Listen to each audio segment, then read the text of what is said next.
శ్రీ గురుభ్యో నమః. శ్రీకృష్ణ గురు చరణ సన్నిధి అనే గ్రంథంలోని అంశాలను చెప్పుకుంటూ ఉన్నాం.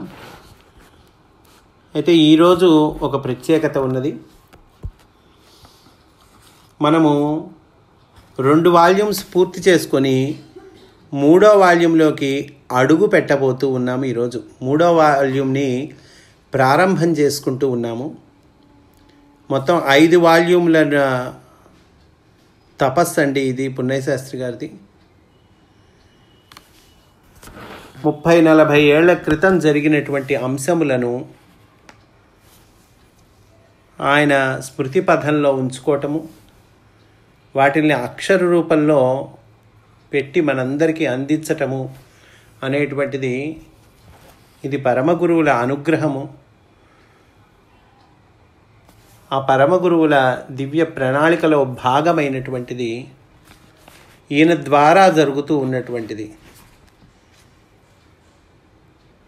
కనుక ఇది చాలా తేలికైన పని అయితే మటుకు కాదండి. చాలా శ్రద్ధతో కూడుకున్నటువంటి పని, ధారణకు సంబంధించిన విషయము, పరమ గురువులకు సంబంధించిన విషయం. పరమ గురువులకు సంబంధించిన విషయం కాబట్టి ఉన్నది లేనట్లు చెప్పటానికి వీల్లేదు, లేనిది ఉన్నట్లు చెప్పటానికి వీల్లేదు. ఉన్న విషయాన్ని యథాతథంగా వివరించాలి. సన్నివేశము, ఆ సన్నివేశం 30-40 ఏళ్ల క్రితం జరిగినటువంటి సన్నివేశం. పైగా ఆ వివరించే శైలి పద్ధతి కూడా చదువుకున్నటువంటి పాఠకుడు, సాధకుడు లేదా భక్తుడు అతని జీవితానికి అది ఉపయోగపడాలి. అతనిని భగవంతుడి దిశగా, గురువు దిశగా నడిపించగలగాలి. చెప్పేటువంటి సన్నివేశం ఏదైనా సరే, చెప్పేటువంటి విషయం ఏదైనా సరే చదువుకునేటువంటి పాఠకుడి అభివృద్ధికి తోడ్పడాలి. అతను చెడు నుంచి మంచికి ప్రయాణం చేసేటట్లుగా ఉండాలి. గురువు దిశగా, భగవంతుడి దిశగా అతన్ని నడిపించాలి. కనుక ఈ చెప్పినటువంటి అన్ని విషయాలు కూడా ఇందులో పాటించారండి పున్నయ్య శాస్త్రి గారు. విషయం పరమ గురువులకు సంబంధించిన విషయాన్ని చెప్తూ ఉన్నారు. చదివేటువంటి పాఠకుడికి చక్కగా ఒకసారి పుస్తకాన్ని మొదలు పెడితే మళ్ళీ వదలబుద్ధి కాదు, అలా ఉంది ఆయన శైలి. ఆయన స్వతహాగా తెలుగు లెక్చరర్ కాబట్టి భాష పట్ల చక్కటి పట్టు కలవాడు. కనుక ఎంఏ తెలుగు చేశారు, అది అందరికీ తెలిసిందే. మాస్టర్ దగ్గర ట్రైనింగ్ అయినటువంటి వాళ్ళు. అందువల్ల భాష పట్ల మంచి పట్టుంది. భాషలో ఎక్కడ రాజీ పడరు. బండిరా రాయాల్సిన బదులు మామూలు రాద్దాంలే అని అనుకోరండి. బండిరా రాయాలంటే బండిరా రాయాల్సిందే అక్కడ. మరి అంత భాష పట్ల పట్టు ఉన్నటువంటి వారు, చక్కటి భాషా పరిజ్ఞానం కలిగినటువంటి ఆయన రచన ఏమైనా టఫ్గా ఉంటుందేమో, ఏమైనా మనకు అర్థం కాని గ్రాంధిక భాషలో ఉంటుందేమో అంటే కాదండి, చాలా తేలికగా అర్థమవుతుంది. ఆయన పక్కన కూర్చొని, ఆయన ఎదురుగా కూర్చొని మనతో చెప్తున్నట్లుగా ఉంటుంది. చాలా తేలికగా అర్థమవుతుంది. విషయం చాలా సరళంగా సాగుతూ ఉంటుంది. ఒక కథా పద్ధతిలో చెప్పటం ఉంటుంది. అందువల్ల చక్కటి రసహృదయము కలిగినటువంటి పాఠకులకు ఎంతో ఆకట్టుకుంటుంది. ఇది సందేశము, చక్కటి సందేశాన్ని ఎప్పటికప్పుడు అందిస్తూ ఉన్నారు. మాస్టారు చెప్పిన దాన్ని, మాస్టారి హృదయాన్ని ఎప్పటికప్పుడు మనకి ఆవిష్కరిస్తూ ఉన్నారు. ఇదిగో ఈ విషయంలో మాస్టర్ ఇట్లా ఉంటారు అనేటువంటిది తెలుసుకోవటం ద్వారా ఆ పరమ గురువుల హృదయము, ఆ పరమ గురువుల తత్వము, ఆ పరమ గురువుల ప్రణాళిక, ఆ పరమ గురువుల మార్గము, ఏ విషయంలో ఆయన ఎలా స్పందిస్తారు, ఏది మంచని చెప్పారు, ఏది చెడ్డని చెప్పారు, ఇవన్నీ తెలుసుకోవటం ద్వారా మనకి ఏమవుతుందంటే మన జీవితంలో అనేక సందర్భాల్లో, అనేక సన్నివేశాల్లో అనేక సమస్యలు, అనేక చిక్కులు, అనేక ఇబ్బందులు, కలుగుతూ ఉంటాయి. ఒక్కొక్కసారి సందేహాలు కలుగుతూ ఉంటాయి. ఇప్పుడు ఈ స్థితిలో నేను ఎలా ప్రవర్తించాలి, ఏ నిర్ణయం తీసుకోవాలి అనే సందేహాలు చదివే వాళ్ళకి, సాధకులకు, భక్తులకు, పాఠకులకు, సామాన్యులకు కలుగుతూ ఉంటాయి. ఆ కలిగినప్పుడు ఆ పరమ గురువుల జీవితం ఏదైతే ఉన్నదో అది మనకు ఒక దిక్సూచిలాగా ఉపయోగపడుతుంది. సముద్రంలో ప్రయాణించే నావికులకు ఈ దీపస్తంభము ఎట్లా అయితే దిక్సూచిలాగా ఉపయోగపడుతుందో పరమ గురువుల జీవితము మనకి అట్లా దిక్సూచిలాగా ఉపయోగపడి మనల్ని భగవంతుడి దిశకి, గురువుల దిశకి, ఈ పరమ గురువుల జీవితము తెలుసుకోవటం ద్వారా మనం ఆ దిశగా అడుగులు వేయగలుగుతాం. అందువల్ల పున్నయ్యశాస్త్రి గారు చాలా చక్కగా మాస్టారి తత్వాన్ని మనకి ఈ శ్రీకృష్ణ గురుచరణ సన్నిధి ద్వారా తెలియచేస్తూ ఉన్నారండి. 5 వాల్యూమ్ల మహాయజ్ఞం ఇది పున్నయ్యశాస్త్రి గారిది. 2 వాల్యూమ్స్ మనం పూర్తి చేసుకున్నాము. ఈరోజు 3వ వాల్యూంలోకి ప్రవేశిస్తూ ఉన్నాం. కనుక ఇలా మనము సత్సంగంగా చెప్పుకోవటము కూడా వారి అనుగ్రహమే కాక వేరేమీ కాదు.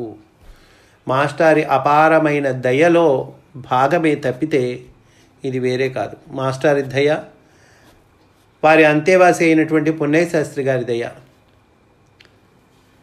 వీరిద్దరూ వేరు కాదు, వీరిద్దరూ కూడా ఒకటే. కనుక మాస్టారి దయ ఇది అని చెప్పుకుంటే చాలు. కనుక మాస్టారి దయ అండి ఇది. ఆ దయ ద్వారా, వారి అనుగ్రహం ద్వారా, వారి అపారమైన కరుణ ద్వారా మనం 2 వాల్యూమ్స్ పూర్తి చేసుకున్నాము. 3వ వాల్యూంలోకి అడుగు పెడుతూ ఉన్నాము. మనం పున్నయ్యశాస్త్రి గారు చెప్తూ ఉన్నారు, పున్నయ్యశాస్త్రి గారు చెప్తూ ఉన్నారు అని అనుకుంటూ ఉంటాము మనము ప్రారంభం చేసుకునేటప్పుడు. కనుక పున్నయ్యశాస్త్రి గారు మాస్టారే చెప్తూ ఉన్నారండి ఇవన్నీ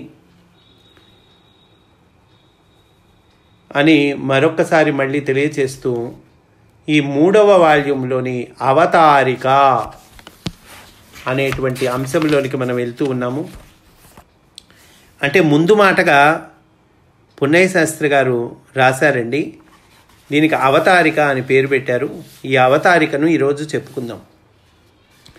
శ్రీకృష్ణ గురుచరణ సన్నిధి 3వ సంపుటము కూడా పూర్వపు 2 సంపుటముల వలెనే పరమ పూజ్యులు మహనీయమూర్తులు అగు మాస్టర్ గారి దివ్య స్మృతులతో పూర్ణమై ప్రకాశించుచున్నది. సుమారుగా 1964 నుండి 1974 మిథిల గురుపూజోత్సవముల వరకు గల శ్రీవారి స్మృతులు ఇందు కలవు. మొదటగా గుంటూరులో శ్రీవారు నివసించిన దినములలోని ఘట్టములు కొన్ని 2వ సంపుటములో చేర్చవలసినవి నేను మరచి తిని ఇందు ప్రవేశపెట్టి తిని. విశాఖ వెడలిన అనంతరము కూడా శ్రీవారి వద్దకు తరచు నేను సెలవులు వచ్చినప్పుడెల్లను గురు పూజలకును వెళ్ళుచుండేటివాడను. శ్రీవారి ఆదేశంపై నేను ఉపాధ్యాయ వృత్తి చేపట్టుటచే నాకు ఈ మహాభాగ్యము లభించినది. అంతే కదండి, ఆయన ఉపాధ్యాయ వృత్తి చేపట్టారు కాబట్టి ఇక అప్పుడు కాసిన దసరా సెలవులని, అప్పుడు కాసిన సంక్రాంతి సెలవులని, వేసవి సెలవులని ఏవో వచ్చినాయి. వేసంగి సెలవుల్లోనూ దసరా సెలవుల్లోనూ ఒక్కొక్కసారి 2-3 రోజులు సెలవులు వచ్చినను వారితో గడుపుట జరిగినది. ముఖ్యంగా 1969, 70 వేసంగిలో MA పరీక్షలకు గాను శ్రీవారి సాన్నిధ్య మాధుర్యాన్ని, వారి ఉపదేశ సుధను గ్రోలితిని. వారి ఉపదేశాలు ఒక్కొక్కసారి శ్రీకృష్ణదేవుని వేణుగానము వలెను, ఒక్కొక్కసారి వారి శంఖారావము వలెను, మరి ఒకసారి చండ్రకోల చరపుల వలెను భాసిల్లెడివి. ఏమైనప్పటికీ జీవుడు పరబ్రహ్మతత్వమును అనుభూతి నందుటకు చేయు జీవిత సాధనకు సంబంధించినవే. ఎల్లఎడలా శ్రీవారు వాత్సల్యాంబోధిగా దర్శనమిచ్చెదరు. నిత్యము అంతర్యామి స్థితిలో వెలుగొందిన భాస్కరుడిగా మనకు గోచరించెదరు. వారు జ్ఞానము, ప్రేమ రొంటి సమాహారావతారము. భావితరాల సాధకులకు ఋతులు కరదీపికలై ఉజ్వలముగా ప్రకాశించుటలో సందేహము లేదు. అయితే ఈసారి మాస్టర్ గారి సన్నిధిన తటస్థించిన ఘట్టములతో పాటుగా ఎడనెడ నా వ్యక్తిగత జీవిత సాధనా విశేషములు కూడా సకృత్తుగా చోటు చేసుకొన్నవి. స్వోత్కర్ష కొరకు గాక గురుదేవుల ప్రభావము పనిచేసిన విధము తెలుపుటకే వీనిని కూడా చొప్పించుట జరిగినది. మరియు శ్రీవారి భక్తులై వారిచే ప్రభావితులైన కొందరి అంశములను కూర్చబడినవి. పాఠకులు సహృదయతతో మన్నింతురుగాక. శ్రీవారు మొదటి రోజుల్లో నెరపిన వైద్యములోని మహిమ, వారి కరుణ ప్రస్తావింపబడినవి. ప్రేయర్ సమయంలో ఎవరి వద్దనైనను తన సన్నిధిని ప్రసాదింపగల వారి విశ్వరూపము ఇందు సందర్శనమిచ్చును. సాధకులను వారు తీర్చిదిద్దు విధానము కూర్చబడినది. అమ్మగారి వాత్సల్య వైభవము, వారి నిగర్భ యోగము, వారికి శ్రీవారికి నడుమగల అనుబంధము మెరయుచు మనలను లోగొనును. శ్రీవారి హాస్యములో కూడా వారి దివ్యత్వము, అనుగ్రహ ప్రసారము కనపట్టుచుండును. మాస్టర్ గారి పితృదేవుల అనుభవములు, వారిరువురి అనుబంధములోని అలౌకికమైన జన్మాంతర సౌహృద్యము మనలను అలరించును. పరమపూజ్యులకు శ్రీ అనంతాచార్యుల వారి ఆశీస్సులు పాఠకులకు లభించి తీరును. ముఖ్యముగా గోదా వైభవ భక్తి భావలహరిలో మాస్టర్ గారు మనలను ముంచెత్తెదరు. నన్ను, నా కుటుంబాన్ని వారు సదా రక్షించిన విధము వ్యక్తిగతమే అయినను శ్రీవారి భక్త రక్షణ పరాయణత్వానికి మచ్చు తునకలుగావున ప్రస్తావించడం జరిగినది. పరిపూర్ణ మానవత్వమే దివ్యత్వమని శ్రీవారు ఉద్ఘోషించిరి. దివ్యశక్తి ఎవరి సొత్తు కాదనియు, అది దేవుని విభూతి అనియు, అనంత ప్రేమ కరుణగల వారెల్లరూ సేవాదీక్షా పరతంత్రులైనచో ఆ దివ్యశక్తికి వాహికలుగా ధన్యుల మగుదమనియు వారు భరించిన ఘట్టము ఉదాత్తమైనది. ఎల్లరినీ తనయంత వారుగా తీర్చవలననియు అనియే వారి మహోదార్యము. లోక కళ్యాణపూరితమే వారి జీవిత సమగ్రత. మాస్టర్ గారిందు జ్ఞాన, భక్తి, కర్మ, రాజయోగములు కలిపి ముద్దకట్టిన పూర్ణయోగమూర్తిగా సాక్షాత్కరించెదరు. వేదర్షులెల్లరూ వీరి ద్వారమున పనిచేసిరని తెల్లమగును. సాక్షాత్తుగా శ్రీకృష్ణుడే గురుదేవుల రూపంలో మనకు సన్నిధిని అనుగ్రహింపగలరు. వివిధ గురుపూజోత్సవముల సందర్భములలో జరిగిన సన్నివేశములలోని రామణీయకత, శ్రీవారి సార్వజనీన సార్వకాలికములగు దివ్యోపదేశములు గుర్తున్నంత మేర అందియబడినవి. సహృదయ పాఠకులు తమ తెలివితో కాక హృదయమారా వీనిని స్వీకరింతురుగాక.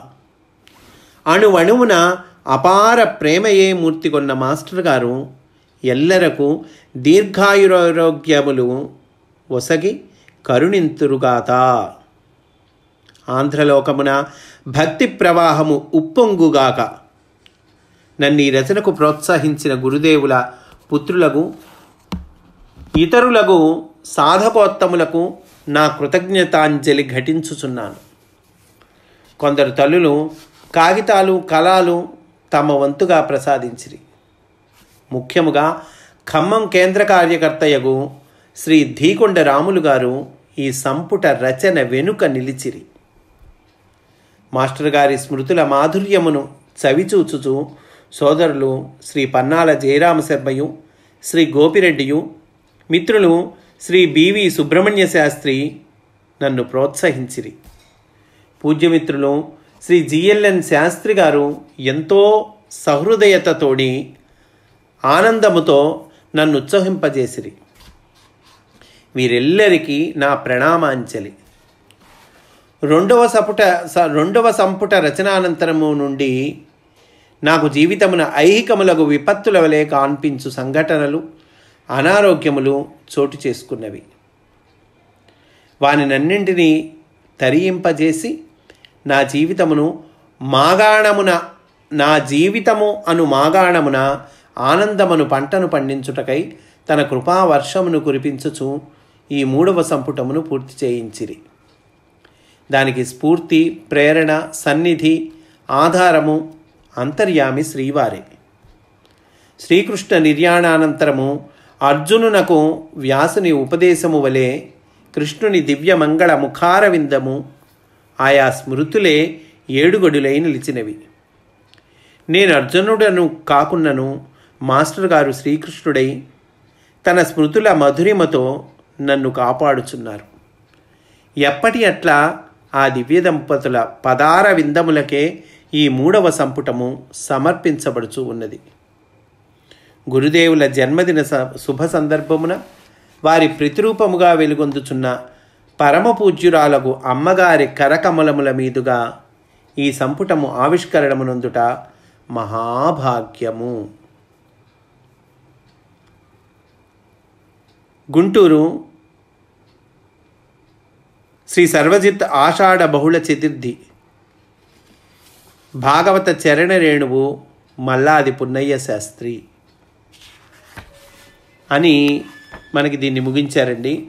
అవతారిక అనేటువంటి విషయము 3వ వాల్యూమ్కి ముందు మాటగా రచించారు పున్నయ్య శాస్త్రి గారు.